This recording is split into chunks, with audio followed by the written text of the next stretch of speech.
ನೈಜ ಸುದ್ದಿಗಳ ಅನಾವರಣ ಟಿವಿ46 ಕನ್ನಡ ನ್ಯೂಸ್ಗೆ ಸ್ವಾಗತ. ನಾನು ಜೈಬಿ ಮಂಜುನಾಥ್. ನಗರವನ್ನು ಸುಗಮ ಸಂಚಾರಕ್ಕೆ ಅನುಕೂಲವಾಗಿಸುವ ಹಾಗೂ ಪಾದಚಾರಿಗಳ ಸುರಕ್ಷತೆಯನ್ನು ಕಾಪಾಡುವ ಉದ್ದೇಶದಿಂದ ನಗರ ಪಾಲಿಕೆ ಮತ್ತು ಜಿಲ್ಲಾಡಳಿತ ನಗರ ವ್ಯಾಪ್ತಿಯಲ್ಲಿ ಪಾದಚಾರಿ ಮಾರ್ಗಗಳನ್ನು ಅತಿಕ್ರಮಿಸಿ ನಡೆಸಲಾಗುತ್ತಿದ್ದ ಗೂಡಂಗಡಿ, ತಳ್ಳುಗಾಡಿ ಹಾಗೂ ತಾತ್ಕಾಲಿಕ ವ್ಯಾಪಾರ ಮಳಿಗೆಗಳ ತೆರವು ಕಾರ್ಯಾಚರಣೆಯನ್ನು ತೀವ್ರಗೊಳಿಸಿದೆ.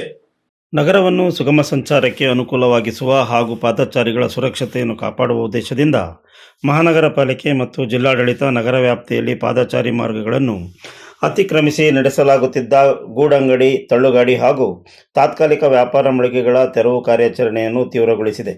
ನಗರದ ಪ್ರಮುಖ ವಾಣಿಜ್ಯ ಕೇಂದ್ರಗಳಲ್ಲೊಂದಾದ ಎಂಜಿ ರಸ್ತೆ, ತರಬೇತಿ ಕೇಂದ್ರದ ಮುಂಭಾಗ ಸೇರಿದಂತೆ ಹಲವು ಪ್ರದೇಶಗಳಲ್ಲಿ ಅತಿಕ್ರಮಣ ತೆರವುಗೊಳಿಸಲಾಗಿದ್ದು, ಸಾರ್ವಜನಿಕರಿಂದ ಈ ಕ್ರಮಕ್ಕೆ ವ್ಯಾಪಕ ಬೆಂಬಲ ವ್ಯಕ್ತವಾಗಿದೆ. ಕಳೆದ ಹಲವು ವರ್ಷಗಳಿಂದ ಪಾದಚಾರಿ ಮಾರ್ಗಗಳು, ವ್ಯಾಪಾರ ಮಳಿಗೆಗಳು, ಜಾಹೀರಾತು ಫಲಕಗಳು ಮತ್ತು ವಿವಿಧ ತಾತ್ಕಾಲಿಕ ನಿರ್ಮಾಣಗಳಿಂದ ಸಂಪೂರ್ಣ ಆವರಿಸಿಕೊಂಡಿದ್ದವು. ಇದರಿಂದ ಪಾದಚಾರಿಗಳು ರಸ್ತೆ ಮೇಲೆಯೇ ಸಂಚರಿಸಬೇಕಾದ ಪರಿಸ್ಥಿತಿ ನಿರ್ಮಾಣವಾಗಿದ್ದು, ವಾಹನ ದಟ್ಟಣೆ ಹಾಗೂ ಅಪಘಾತಗಳ ಅಪಾಯ ಹೆಚ್ಚಾಗಿತ್ತು. ಶಾಲಾ ಮಕ್ಕಳು, ಹಿರಿಯ ನಾಗರಿಕರು, ಮಹಿಳೆಯರು ಹಾಗೂ ವಿಶೇಷಚೇತನರು ಸಂಚಾರ ನಡೆಸಲು ಸಾಕಷ್ಟು ತೊಂದರೆ ಅನುಭವಿಸುತ್ತಿದ್ದರು. ಇದನ್ನು ಮನಗಂಡ ಜಿಲ್ಲಾಡಳಿತ ಮತ್ತು ಮಹಾನಗರ ಪಾಲಿಕೆ ಅಧಿಕಾರಿಗಳು ಯೋಜಿತ ರೀತಿಯಲ್ಲಿ ಅತಿಕ್ರಮಣ ತೆರವು ಕಾರ್ಯಾಚರಣೆ ಕೈಗೊಂಡಿದ್ದು, ರಸ್ತೆ ಮತ್ತು ಪಾದಚಾರಿ ಮಾರ್ಗಗಳನ್ನು ಸಾರ್ವಜನಿಕ ಬಳಕೆಗೆ ಮುಕ್ತಗೊಳಿಸುತ್ತಿದ್ದಾರೆ. ಈ ಕಾರ್ಯಾಚರಣೆಯಿಂದ ನಗರದಲ್ಲಿ ವಾಹನ ಸಂಚಾರ ಸುಗಮವಾಗುವ ಜೊತೆಗೆ ಪಾದಚಾರಿಗಳಿಗೂ ಸುರಕ್ಷಿತವಾಗಿ ಓಡಾಡಲು ಅವಕಾಶ ಕಲ್ಪಿಸಲಾಗುತ್ತಿದೆ. ಆದರೆ ಈ ಕ್ರಮದಿಂದ ದಿನನಿತ್ಯದ ವ್ಯಾಪಾರವನ್ನೇ ಅವಲಂಬಿಸಿ ಜೀವನ ಸಾಗಿಸುತ್ತಿರುವ ಸಣ್ಣ ವ್ಯಾಪಾರಿಗಳಿಗೆ ಸಂಕಷ್ಟ ಎದುರಾಗಿರುವುದು ಸಹ ಅಸತ್ಯ. ಅನೇಕ ಕುಟುಂಬಗಳು ರಸ್ತೆ ಬದಿ ವ್ಯಾಪಾರವನ್ನೇ ನಂಬಿಕೊಂಡಿದ್ದು, ಏಕಾಏಕಿ ತೆರವು ಕಾರ್ಯಾಚರಣೆ ಅವರ ಜೀವನೋಪಾಯದ ಮೇಲೆ ಪರಿಣಾಮ ಬೀರಿದೆ. ಈ ಹಿನ್ನೆಲೆಯಲ್ಲಿ ಅವರಿಗೆ ಸೂಕ್ತ ಸ್ಥಳದಲ್ಲಿ ಪರ್ಯಾಯ ವ್ಯಾಪಾರ ವಲಯಗಳನ್ನು ಗುರುತಿಸಿ ಮೂಲ ಸೌಕರ್ಯಗಳೊಂದಿಗೆ ಅವಕಾಶ ಕಲ್ಪಿಸಬೇಕೆಂಬ ಒತ್ತಾಯ ಕೇಳಿಬರುತ್ತಿದೆ. ಈಗಾಗಲೇ ಜಿಲ್ಲಾಡಳಿತ ಪರ್ಯಾಯ ಸ್ಥಳ ಕಲ್ಪಿಸುವ ಭರವಸೆ ನೀಡಿದ್ದು, ಅದನ್ನು ಶೀಘ್ರದಲ್ಲೇ ಜಾರಿಗೆ ತರಬೇಕೆಂದು ಸಾರ್ವಜನಿಕರು ಅಭಿಪ್ರಾಯಪಟ್ಟಿದ್ದಾರೆ. ಟೌನ್ ಲಿಮಿಟ್ಸ್ ಅಲ್ಲಿರೋ ಈ ಫುಟ್ಪಾತ್ ತೆರವನ್ನು ನಗರಸಭೆ ಹಾಗೂ ಜಿಲ್ಲಾಡಳಿತ ತುಂಬ ಅಚ್ಚುಕಟ್ಟಾಗಿ ನಿರ್ವಹಿಸ್ತಾ ಇದ್ದಾರೆ. ಯಾಕೆ ಅಂತಂದರೆ ಇದು ಅನಿವಾರ್ಯವಾಗಿತ್ತು, ಮಾಡಲೇಬೇಕಾದಂಥದ್ದು. ವ್ಯಾಪಾರಸ್ಥರಿಗಂತೂ ತೊಂದರೆ ಅಂತೂ ಗ್ಯಾರಂಟಿ ಅದು ಇಲ್ಲ. ಆದರೆ ಅವರಿಗೆ ಒಂದು ಸ್ಥಳ ನಿಗದಿ ಮಾಡಿಕೊಡ್ತೀವಿ ಅಂತ ಹೇಳಿದ್ದಾರೆ.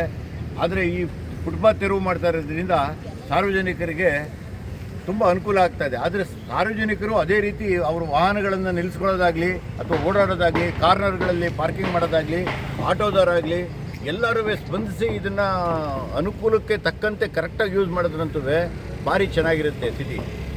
ಅದರದಲ್ಲದೆ ಈಗ ತೆಗಿತಾರೋ ತರಕಾರಿ ಅಂಗಡಿಗಳಾಗಲಿ ಅಥವಾ ಬೇರೆ ಒಂದೊಂದು ಇದರಲ್ಲಾಗಲಿ ಹಾವು ಮತ್ತು ಬೇರೆ ಪ್ರಾಣಿಗಳೆಲ್ಲ ಸಿಗಾಕೊಂಡು ಅಲ್ಲಿ ಎಷ್ಟೋ ಜನಕ್ಕೆ ಮೈಮೇಲೆ ಬಿತ್ತು ಅಂತ ಹೇಳಿದ್ರು. ಇದನ್ನೆಲ್ಲ ನೋಡಿದ್ರೆ ಯಾರು ಸಾಯಬೇಕಾಗಿದ್ದ ಒಂದು ಅನಾಹುತಗಳು ತಪ್ಪಿದೆ ಅಂತ ಅನಿಸ್ಕೋಬೋದು.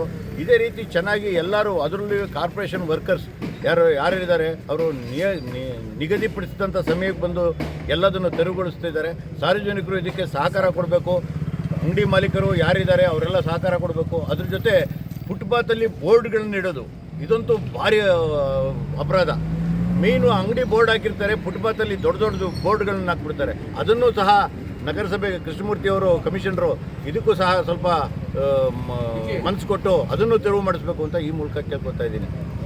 ನಗರದ ಸೌಂದರ್ಯ ಹಾಳು ಮಾಡುವ ಹಾಗೂ ಪಾದಚಾರಿ ಮಾರ್ಗಗಳನ್ನು ಅತಿಕ್ರಮಿಸುವ ಜಾಹೀರಾತು ಫಲಕಗಳು, ಅನಧಿಕೃತ ನಾಮಫಲಕಗಳು ಮತ್ತು ದೊಡ್ಡ ಗಾತ್ರದ ಬೋರ್ಡ್ಗಳು ವಿರುದ್ಧವೂ ಕ್ರಮ ಕೈಗೊಳ್ಳಬೇಕು ಎಂಬ ಆಗ್ರಹ ವ್ಯಕ್ತವಾಗಿದೆ. You are watching TV46 News Kannada.